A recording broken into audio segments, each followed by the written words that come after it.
Welcome back to Coffee and Tea with Carrie V. I'm Carrie V, your biggest fan, the person who will believe in you until you can believe in yourself. This podcast is all about leadership and communication, confidence, clarity, and everything that comes with journeying through this space that we call life. Last week, I did not record a new episode. I had every intention of doing so. My husband and I were moving through a grieving time. And we're going to talk about that today, this whole process of grieving and what does it mean? And is there really a path? And does the path matter? And what are some things that people say to us when we're grieving that we wish we could just reach out and say, please don't say that. Just tell me you're sorry. We're going to talk about that. We're going to talk about do you hit every step in the grief process? How long does grief take? What does grief look like? Last week on the 25th of May, so if you're listening to this real time, today is June 3rd when I am recording this. On the 25th of May, my husband and I, his name is Gabe. So instead of just saying my husband through this whole thing, his name is Gabe. So we'll call him Gabe. Gabe and I had to make the very hard decision to have our 14-year-old miniature poodle euthanized. And it was such a hard decision to make. She has been struggling through and moving through heart disease since last September. And she had a pretty significant heart event on Friday morning. And she had been having these events. We were able to kind of move her medications around and she would come out of them. And it became very apparent that she was not going to move out of this last heart event. And she was suffering. And so we went to the vet Saturday morning. We were leaving on Saturday for a planned vacation that we had planned on taking her with us to the mountains. And we went to the vet before we left and said, we just don't know. I mean, you're the doctor, tell us. And they said, well, we could do one last Hail Mary. We could do this and this. And I said, what will her quality of life be? She can't breathe right now. And they admitted that it would buy her time. It would not buy her quality. And so we decided to have her put down. And I held her in my lap. While she was dying. They put the first injection in to kind of chill her out. And before she died in my arms, I whispered to her, send us, like pass the baton. Those were the words I used, pass the baton to another fur baby that can use our love. We're going to have this dog-sized hole in our hearts. Send someone. Send a dog, send a fur baby for us to love. And then they put the other medication in and she was gone. It was that fast. And Gabe and I on our way home from the vet with the empty leash, the empty collar, the leash without a dog attached to it, we just were sobbing. And if you've been through the loss of a pet, you know that it's like losing a family member. You bond with these pets. It's not like having a dog that you leave outside all the time. These animals become a part of your family. I am not trying to compare the loss of a pet to the loss of a parent or the loss of a child or the loss of a sibling, the loss of a best friend. Please understand that. What I am saying is that you still go through a grief process with losing a beloved pet. Anyone who has been through that knows it. I'm not trying to make a comparison. I'm not going to compare losing Giselle to when we lost our first little poodle, Meadow. Giselle we got when she was 10 years old. We had just under 4 years with her. Her 14th birthday would have been on June 1st. We put her down on May 25th. And we decided, we talked about not even going on vacation. And then we decided we were just going to go. And if we couldn't handle it, we would just come home. But it ended up being a very needed time. We were only going 2.5 hours away because we thought we were going to be taking Giselle. We didn't want to put her through a long car ride with the heart problems that she was having. It was only 2.5 hours away in the Berkshires of Massachusetts. And we got there, the grounds were beautiful. We immediately made friends with all the geese. They would come twice a day. There were 2 families, one had 6 babies, one had 5 babies, and we would feed them twice a day, and we just needed that time away to sit in silence, to walk in silence, to talk about our memories, to make our plans. And um, we ended up we ended up looking a little bit at rescues and at breeders for poodles. And I will give you this on the way home on June 1st, which would have been Giselle's 14th birthday. We actually stopped and picked up an 8-month-old apricot miniature poodle who is just a dream. She's laying here on her bed right next to me. She has chosen me as her person. Yay, me. And it has been, it has helped tremendously. We still miss Giselle. We still miss Meadow. We had Meadow put down 4 years ago. We still miss her tremendously. This dog doesn't take the place of anybody, but she does help fill the void. It gives us something to focus on.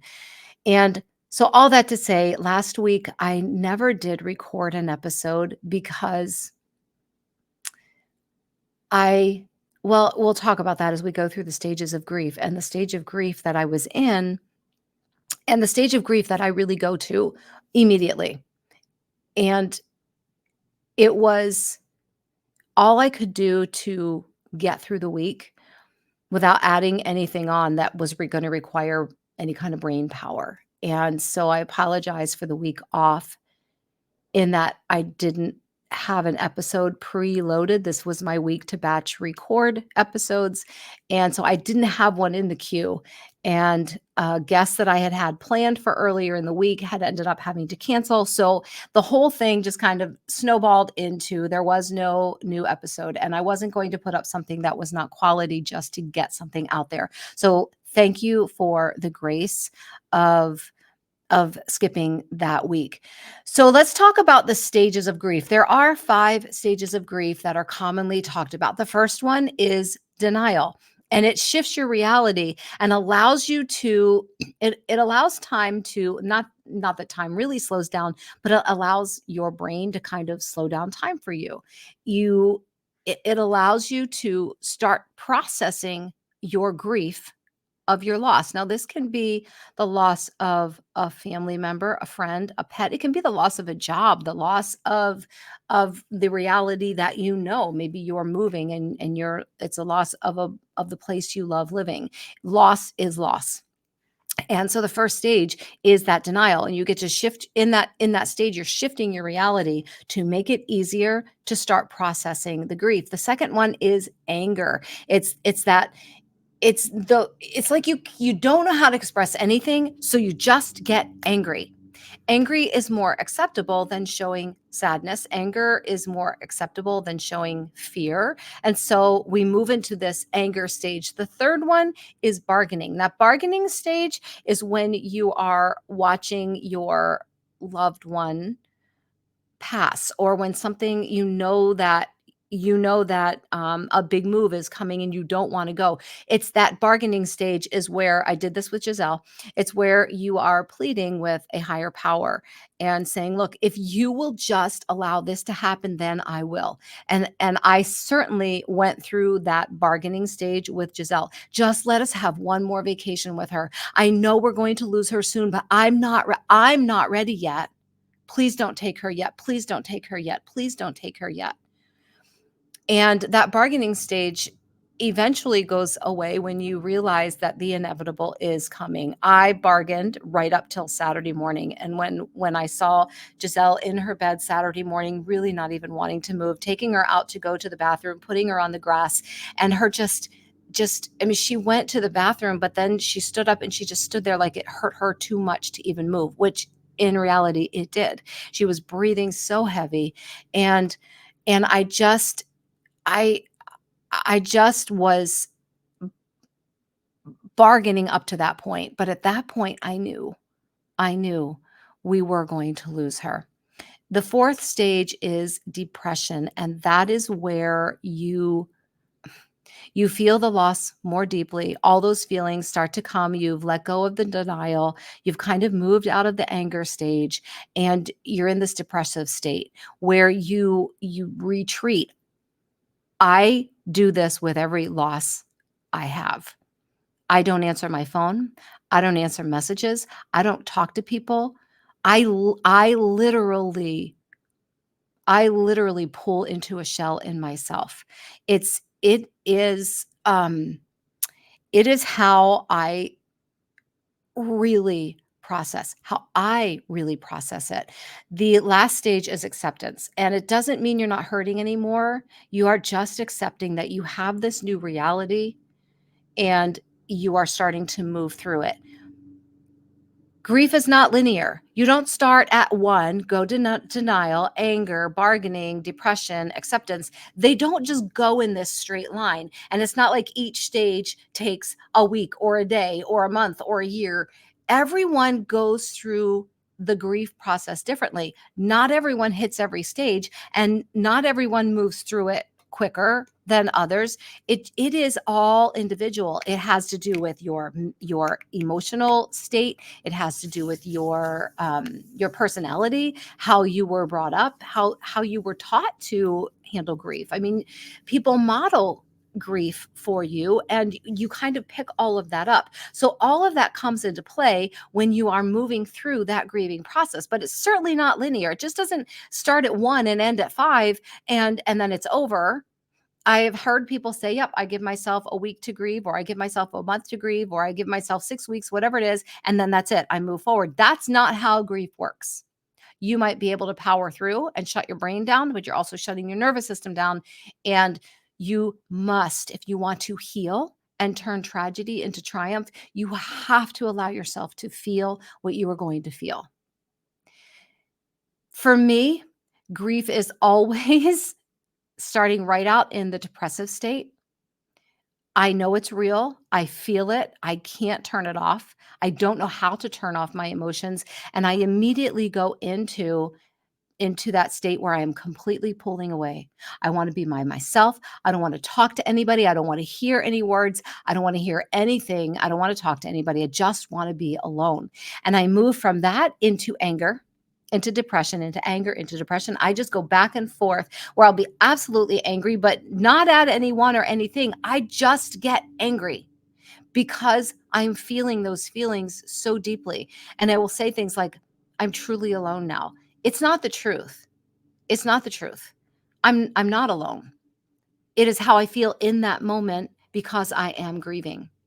And I that comes from anger, being angry that this person, this pet, this situation is not it's not happening the way that I want, and I'm angry. And I move between those two stages consistently through those first 2 weeks or 3 weeks, and then it will start to move to acceptance. With the acceptance comes a sadness. And then I will start to come out of it. That's the way I personally deal with grief. I can go through the motions during those stages, but I'm not fully functional for it just depends. When I lost my brother and my mom and my dad, it took me a long time, over a year, to be what I would consider fully functional. Um, I have more motivation this morning. We're about a week and 2 days after losing Giselle. I am definitely more on the path to getting back into the swing of things, but it's also because I have another fur baby to love. When my brother died, when my mom died, when my dad died, I didn't have another I didn't I had you can't go out and buy another mom, buy another dad, buy another oldest brother. Not that you can replace anybody or anything. It's a different kind of loss. I don't know how else to explain it. It's just different. Every kind of loss is different. And so your journey through that and the way that you go through it and the amount of time that you spend grieving will be different. And it depends on the kind of relationship you had with the person as well. All of that comes into play. So if someone tells you, this is my whole point. If someone tells you that you are grieving wrong or that aren't you over that yet, walk away Walk away and distance yourself. You don't need that kind of toxicity in your life. No one has the right to say that to you. Aren't you over this yet? I don't want to see that. Don't cry in front of me. They're not your people. They're not your people. Set your boundaries. Yes, even if they're a family member, set your boundaries. You get to grieve how you grieve. You get to feel it how you feel it. If you need to work with a counselor or therapist to work through grief, then do it. Absolutely do it. I definitely did when I lost my brother and my parents. I didn't know how to get through loss like that. There are professionals who can help you. Work with them, or work with a coach, work with someone who can help you walk towards the future. And if you're not ready to let go of the past yet, coaching is great, but I would definitely add some kind of counseling or therapy to that coaching as well. That's not a medical diagnosis. Don't take it as such. It's my opinion. It is my opinion. There you go. That's all it is. But if you are working through the grieving process and someone tells you you're grieving wrong or that you should be over it, walk away and protect your own heart and your own emotional well-being. So that leads right into things to say to someone who has had a loss. I'm sorry for your loss. I was so sorry to hear about your pet. I was so sorry to hear about your mom. I was so sorry to hear about fill in the blank. That's it. I'm sorry for your loss. I am so sorry. I was so sorry to hear about this loss. Share stories if they're willing, if they are ready to hear stories. Read the room, and if you can't read the room, if you can't read what the person's really needing, ask them, "May I share a story with you?" They may say no. When I'm in the depressive state, I don't want to hear it. I can't hear it. The grief is so intense that hearing the stories would, for lack of better words, push me over the edge. But then there are times where I need to hear it. So in our first few days of vacation, Gabe and I sat in a lot of silence. It was not an uncomfortable silence. It was silence we both needed. And then we began to share our stories with each other, and we would laugh about the things that Giselle did. And we laughed about when we had Giselle and Meadow at the same time. We adopted Giselle when she was 10 and Meadow was 16. And so there was only a few weeks of overlap of having both of them, but we talked about the memories we had of how much they really enjoyed each other's company. These two senior dogs laying together in the bed or laying together on the couch. And we were able to start talking about our stories of how much we loved this little dog and how much she brought joy to our lives, how important it was to have her in our lives when my mom died, and then when my Aunt Ginny died, and then a year later when Aunt Verna died. She got us through some really, really hard times.